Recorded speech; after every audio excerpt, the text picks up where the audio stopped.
तुम्ही आज इथे भेट दिलेली आहे लोकांना भेटली काय सांग? ते एकंदरीत मी असं म्हणेन की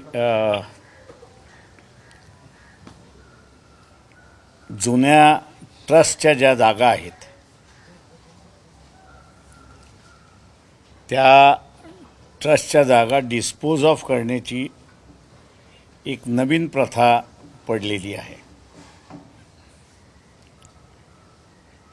गरज नसताना सुद्धा विकल्या जातात अशी असणारी परिस्थिती आहे. चॅरिटी कमिशनरकडे महाराष्ट्र ट्रस्ट ॲक्ट जो आहे, बॉम्बे पब्लिक ट्रस्ट ॲक्ट जो आहे, त्याच्या 36(1) या कलमाखाली चॅरिटी कमिशनरची परमिशन घेतल्याशिवाय तिला विकता येत नाही अशी असणारी परिस्थिती आहे. ही जरी परिस्थिती असली तरी सेटलॉर जो आहे म्हणजे ज्यांनी ट्रस्ट क्रिएट केलेला असतो, त्या ट्रस्ट क्रिएट करत असताना एक ट्रस्ट डीड असतं. त्या ट्रस्ट डीडमध्ये बदल काही करायचा असेल तर फक्त त्या त्या राज्यातल्या हायकोर्टालाच बदलण्याचा अधिकार आहे. महाराष्ट्र शासनाला सुद्धा बदलण्याचा अधिकार नाही अशी असणारी परिस्थिती आहे. मी ट्रस्ट डीड इथलं वाचलेलं आहे. त्या ट्रस्ट डीडमध्ये 3 आणि 5 असे जे 2 कॉलम्स आहेत, त्या कॉलममध्ये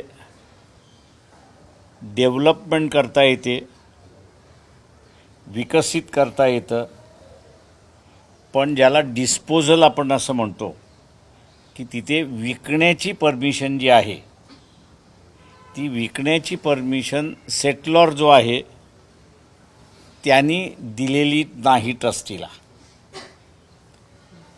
त्याच्यामुळे मुळात असणारं चॅरिटी कमिशनरनी 36(1) खाली परमिशन देताना ट्रस्ट डीड बघितलं का हाच महत्त्वाचा प्रश्न त्या ठिकाणी उपस्थित राहतो. जिथे ट्रस्टीजला विकण्याचा अधिकार नाही तिथे चॅरिटी कमिशनरला सुद्धा परमिशन देण्याचा अधिकार नाही. याचं कारण असं आहे की एकदा एकाने स्वतःची मालमत्ता ही ट्रस्ट केली तर त्या कुटुंबाच्या हातातून ती सगळी प्रॉपर्टी निघून जाते. त्या कुटुंबाचं त्याच्यावरती वर्चस्व राहत नाही आणि ती सगळी प्रॉपर्टी मग असणारी शासनाची होते, ती शासनाच्या मालकीची होते अशी असणारी परिस्थिती आहे. ती शासनाच्या मालकीची असल्यामुळे शासनाला सुद्धा बदल करण्याचा असणारा अधिकार नाही आणि म्हणून तो अधिकार बदल करण्याचा जो आहे तो हायकोर्टाला त्या ठिकाणी देण्यात आलेला आहे, जेणेकरून सेटल करण्यात सेटलरनी जी प्रॉपर्टी पब्लिक म्हणून दिल्यात आलेली आहे तिचं जसेच्या तसं स्वरूप जावं अशी असणारी परिस्थिती आहे. त्याच्यामुळे असणारं चॅरिटी कमिशनर पुढे उद्या हिअरिंग आहे.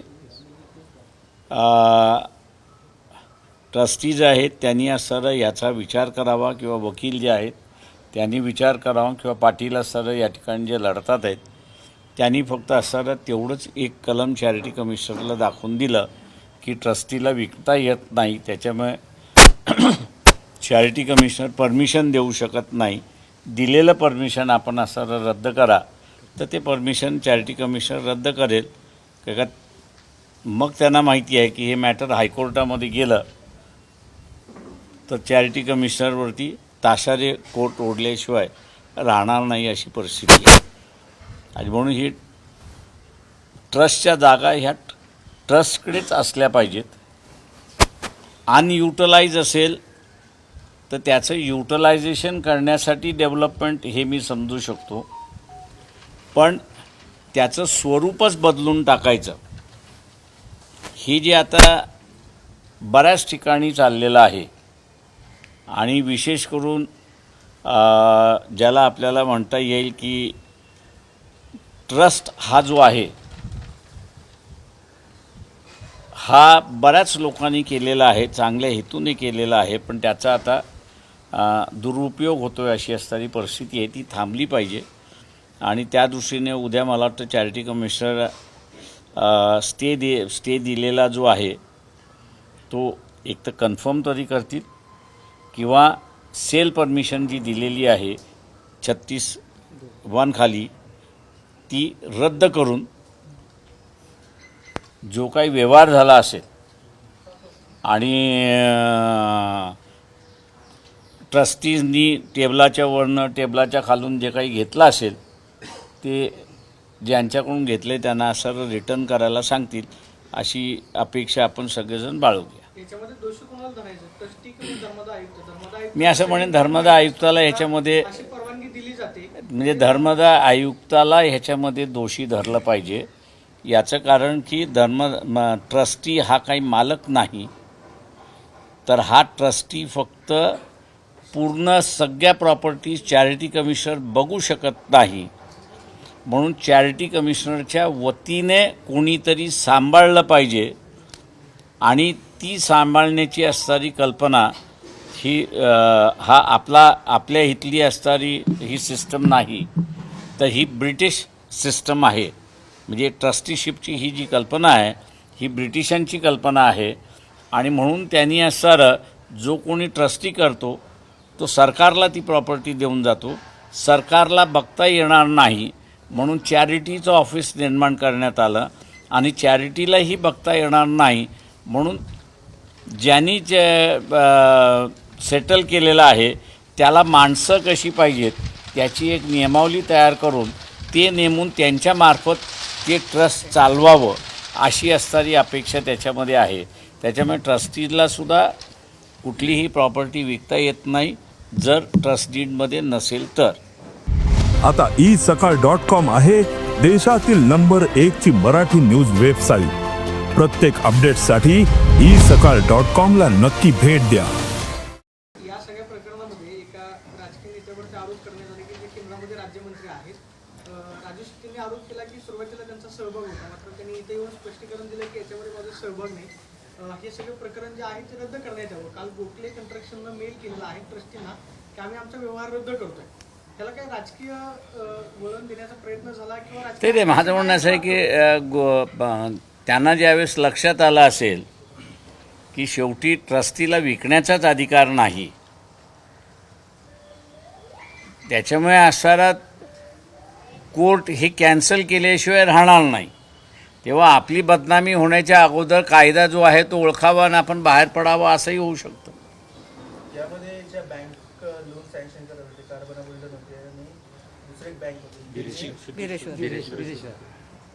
गिरीश्वर प्रोसेस आहे ती बरोबर 2-2 दिवसाच्या म्हणजे ॲप्लिकेशन नंतर स्पीडली केलेली आहे. ज्या प्रोसेसला किमान महिना 2 महिना तरी लागतो. याच्यामध्ये राजकीय हस्तक्षेप असल्याचं बोललं जाते आणि सगळ्या मागे दबावाखाली किंवा त्यांच्या फायद्यासाठी हे सगळं केलं जातं असं म्हणतो. ती मी असं म्हणेन की आता बुलढाणा अर्बन चांडक म्हणून जे आहेत पूर्ण बिझनेसमॅन आहे याची मला पूर्ण कल्पना आहे, मी ओळखतो त्यांना. त्याच्यामुळे असणारं मॉडेल कॉलनीसारख्या ठिकाणी असं प्रपोजल येणं आणि बँकेला त्याचा फायदा मिळत असेल तर जम्पिंग करायला चांडक मागे पुढे बघणार नाही त्याची मला पूर्ण कल्पना आहे आणि पॉलिटिकल प्रेशर खाली ते वागतील असं मला वाटत नाही. सर बरं या सगळ्यामध्ये विकासक म्हणलं की जे 230 कोटी दिले होते ते परत मागितले काल एका मेलमध्ये ट्रस्टीज. आता आपल्याला माहीत नाही ना त्या कितीचा व्यवहार झाला आहे काय झाला आहे तो चॅरिटी कमिशनर बघेल ना तिथे. सर उद्या जर चॅरिटी कमिशनरनी जो स्टे कायम ठेवला तर ह्याचेच ग्राउंड मुंबई हायकोर्टात उच्च न्यायालयात ते कन्सिडर नाही माझ्या अंदाजानं एकदा तुम्हाला स्टे ग्रँट झाला आहे तर माझं म्हणणं असं हायकोर्टामधून विड्रॉ होणं हे गरजेचं आहे. याचं एक प्रकार एका कॉजसाठी तुम्ही 2 वेगवेगळ्या कोर्टामध्ये जाऊ शकत नाही. त्याच्यामुळे तिथे फेटाळून घेण्यापेक्षा किंवा त्यांनी रिजेक्ट करण्यापेक्षा ती विड्रॉ करून घेणं महत्त्वाचं आहे असं मी त्या ठिकाणी मानतो आहे. कारण का विड्रॉ करून घेतलं तर तुम्हाला ॲजिटेट करण्याचा अधिकार तुमचा तसाच राहतो. तर रिजेक्ट झालं तर पुन्हा त्या कोर्टात तुम्हाला जाता येणार नाही. तुम्हाला मग सुप्रीम कोर्टाशिवाय दुसरा मार्ग नाही. प्लॅनमध्ये हे मंदिर सुद्धा गायब करण्यात आलेलं आहे, बऱ्याच गोष्टी. त्याच्यासाठी चॅरिटी कमिशनरने काही लोक सुद्धा इथं पाहणीसाठी सर्वेक्षणासाठी पाठवली होती. हो, ते मला सांगत होते की काल येऊन गेले त्यांनी आणि नोंद करून घेतलं आहे. त्याच्यामुळे असं एवढं ग्लेअरिंग हे असेल तर माझ्या अंदाजानं चॅरिटी कमिशनर ते दिलेली परमिशन रद्द करेल. आणि जर नाही झाली तर करण्याशिवाय दुसरा मार्गच नाही आहे. त्याला आपण जर म्हणतो ना कायद्यातून आता मार्गच शिल्लक राहिलेला नाही. जिथं सेटलरनीच मगाशी मी म्हटलं की विकायची नाही किंवा ट्रस्टी विकू शकत नाही, याच्यामध्ये बदल करायचा असेल तर स्टेट गव्हर्नमेंटला हायकोर्टामध्ये जावं लागेल आणि हायकोर्टाने परमिशन दिली बदल करण्याची तरच तुम्हाला बदल करता येतो, नाही तर नाही. म्हणजे या सगळ्यांच्या आर्थिक फायद्यासाठी हे सगळं सर्कल आपल्याला पाहायला मिळतं. मुख्यमंत्री सुद्धा जाईल त्यांनी असं हे केलं तर. काय हे डिपार्टमेंट मुख्यमंत्र्यांच्या अंडरच येतं ना? ते मुख्यमंत्र्यांच्या अंडर येतं नाही. हीच ती मुख्यमंत्री आहेत आणि ह्या सगळ्या प्रॉपर्टी ज्या आहेत या मुख्यमंत्र्यांच्या कंट्रोलमध्ये आहेत. सर, बिल्डरकडनं जे ईमेल दिलेलं आहे त्याच्यात त्यांनी सांगितलं की विनंती केली की मी अर्ज हे करतोय, व्यवहार सगळा कॅन्सल करतोय. म्हणजे जर कॅन्सलेशन डीडसाठी यांनी पत्र दिलं, विश्वस्त मंडळांकडनं सुद्धा हे पत्र जाणं गरजेचं आहे, पण अजून कुठेही विश्वस्तांकडनं पुढचंही पाऊल चलचल दिसत नाही. ते असे घेणाऱ्यांनी ज्यावेळेस सांगितलं की मी विड्रॉ झालेलो आहे आणि ईमेल आता असताना ग्राह्य धरल्या जातात कायद्यामध्ये, ते लीगल डॉक्युमेंट होऊन जातं. त्याच्यामुळे असणारं ट्रस्टीजनी विड्रॉ करो न करो ते त्यांनी पाठवलेली मेल ही त्यांच्यावरती बाइंडिंग आहे आणि 30 मेल आता जेव्हा चॅरिटीकडे दिसेल त्यावेळेस चॅरिटी ती परमिशन कॅन्सल करून टाकेल. चॅरिटी कमिशनरने स्वतःच ऑर्डर केली होती ना, आता स्वतः स्टे दिला. त्यांच्याकडे आता त्यांच्या तर रेड मी त्यांच्या कार्यावर रेड मार्क पडेल का? नाही गव्हर्नमेंट नाही, तसं नाही आहे. गव्हर्नमेंट अशी मी जण म्हणालो की ही जेव्हा ट्रस्ट होती तेव्हा ती गव्हर्नमेंट प्रॉपर्टी होते, गव्हर्नमेंटला सांभाळता येत नाही आणि म्हणून ही ब्रिटिश कन्सेप्ट आहे ट्रस्टीशिप. तेव्हा ही मग सांभाळायची कोणी, तर मग चॅरिटी कमिशनरनी सांभाळायची आणि मग चॅरिटी कमिशनरनी सांभाळत असताना कायदा केलेला आहे. त्या कायद्याच्या बाहेर चॅरिटी कमिशनर जाऊ शकत नाही. राजकीय हस्तक्षेपाशिवाय हे शक्य आहे असं वाटतं का? कारण धर्मादाय आयुक्तांसमोर नियम आहेत, एकीकडं हे सगळं बँका आहेत, आर्थिक एका फायद्यासाठी दिवसात केलेलं कर्ज पाहायला घेतात, मिळतंय. आता कर्ज जो वाद झाला आहे, फेडतात. त्यांनी आता कॅन्सल करण्याचा प्रयत्न करताय. त्यांच्याकडून देखील आयुक्तांनी कॅन्सल केलं जाईल उद्याच्या दिवशी. पण यांच्यावरती काय कारवाई झाली पाहिजे की नाही? ते आता एक असं आहे की हे जे सगळे ट्रस्टी आहेत हे सगळे ट्रस्टी डिस्क्वालिफाय झाले. यांना आता ट्रस्टी राहता येणार नाही, म्हणजे ह्याही ट्रस्टवरती राहता येणार नाही आणि कुठल्याही ट्रस्टवरती ते ट्रस्टी राहू शकत नाही. कारण का त्यांनी असणारं मॉरल टर्प्युट्यूड ज्याला आपण म्हणतो ते मॉरल टर्प्युट्यूडच्या ह्याच्याखाली ते असणारं आलेले आहेत. त्याच्यामुळे असणारं जे आता पाटील वगैरे हे सगळे लढतात आहेत त्यांनी याच्यावरती नवीन ट्रस्टीज निवडण्याची जी प्रक्रिया आहे त्याचा असणारा अर्ज चॅरिटीकडे सबमिट करावा, नवीन ट्रस्टीज येऊन जातील. यांच्यावर गुन्हे दाखल होऊ शकतात का? ते असे त्याच्यामध्ये तुम्ही फ्रॉड दाखवल्याशिवाय केस होणार नाही. फ्रॉड तर दाखवलंच आहे, मंदिर कुठे दाखवलं नाहीये, ट्रस्टीला विकता येत नाही तरी तेच विकली म्हटलं ना आहे. तुम्हाला. फ्रॉड दाखवता आला तर क्रिमिनल केस होते, फ्रॉड जर दाखवता आला नाही तर क्रिमिनल केस होत नाही. सर, चॅरिटी कमिशनर जे आहे ते मुख्यमंत्री फडणवीस यांचे नातेवाईक आहेत असं माहीत नाही. असे ते ही अंडर दी, एक लक्षात घ्या की तो मुख्यमंत्र्याच्या अंडर नाही आहे, he is under the control of chief justice.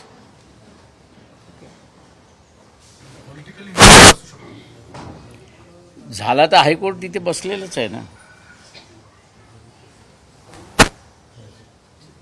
पण या सर्व प्रकरणाला विक्रीची मान्यता देणारं धर्मदाय आयुक्त आणि आता पुन्हा त्याच्यावरती स्टे आणणारे पुढच्या घडामोडीमध्ये सुद्धा लक्ष घालणार धर्मदाय आयुक्त. याचं मालकच धर्मदाय आयुक्त आहे. व्यक्ती एकच म्हणजे मग व्यक्ती एकच म्हणजे ह्याचं मालक जो आहे आता शासनाच्या वतीने मालक आता असताना चॅरिटी कमिशनरच. त्याच्यामुळे याचं बरं वाईट करणं हे त्यांच्याच ताब्यात आहे. समजा त्यांनी असं परमिशन दिली असेल तर कायद्याने कॅन्सल करण्याची सुद्धा त्यांनाच अधिकार आहे. चला अजून काय काही आणि शेतच कुंपण खात आहे असं. चल थँक्यू. कुंपण शेत खात आहे सर. नाही थँक्यू. नको मंदिरात बसले आपण. थँक्यू. देश विदेशातील प्रत्येक घडामोडींचे लाईव्ह अपडेट मिळवण्यासाठी आता साम टीव्हीच्या सर्व सोशल मीडिया प्लॅटफॉर्मला लाईक, फॉलो आणि सबस्क्राईब करा. तसंच सर्व नोटिफिकेशनसाठी बेल आयकॉन प्रेस करायला विसरू नका.